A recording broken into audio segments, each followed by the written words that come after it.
ये तमिलनाडु के तिरुचिरापल्ली का एक गांव है। नाम है थिरुचेंदुराई। गांव कितना पुराना है इसका अंदाजा आप इसी बात से लगा सकते हैं कि गांव का एक शिव मंदिर 13वीं शताब्दी का बताया जा रहा है। लेकिन इतने साल में गांव में बसे मकामी लोगों को हाल ही में पता चला कि उनके घर, उनकी जमीन, यहाँ तक कि उनका पूरा गांव ही उनका नहीं बल्कि तमिलनाडु के वक्फ बोर्ड का है। मामले का खुलासा तो तब हुआ जब इस गांव के रहने वाले राजगोपाल ने अपनी जमीन को बेचने का सौदा किया। थिरुचेंदुराई गांव के लोग आज अपने आप को ठगा सा महसूस कर रहे हैं, क्योंकि पुरखों की जिस जमीन को वो आज तक अपना समझते आए थे, हाल के दिनों में ये पता चला कि दरअसल वो जमीन उनकी है ही नहीं। इस जमीन पर तमिलनाडु वक्फ बोर्ड का दावा है। गांव के लोग को यह बात शायद पता ही नहीं चलती अगर राजगोपाल नामक व्यक्ति ने अपनी जमीन का सौदा न किया होता।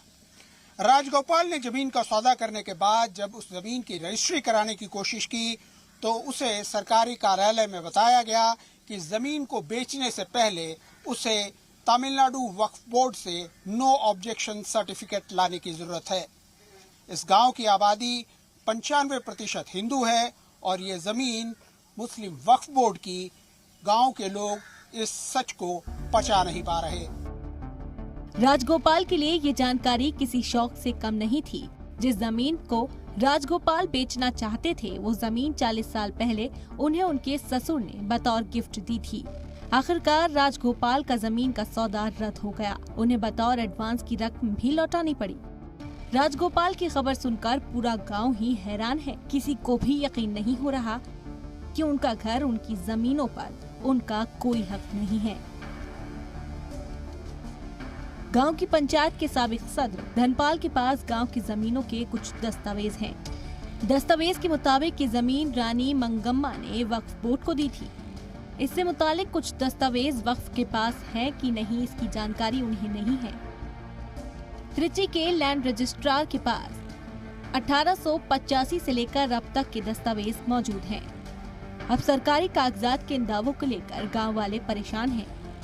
इस वक्त मैं थिरुचेंदुराई गांव के एक प्राचीन मंदिर में मौजूद हूँ।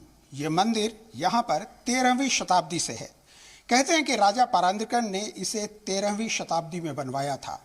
पर सबसे बड़े आश्चर्य की बात यह है कि इस मंदिर को लेकर के भी तमिलनाडु वक्फ बोर्ड का ये दावा है कि ये उनकी संपत्ति है। बता दें कि उस वक्त बड़े जमींदार अपनी प्रॉपर्टीज वक्फ कर दिया करते थे। इस मामले की हकीकत क्या है ये तो जांच के बाद ही पता चलेगा। लेकिन फिलहाल गांव वाले अपनी जमीन को लेकर परेशान नजर आ रहे हैं।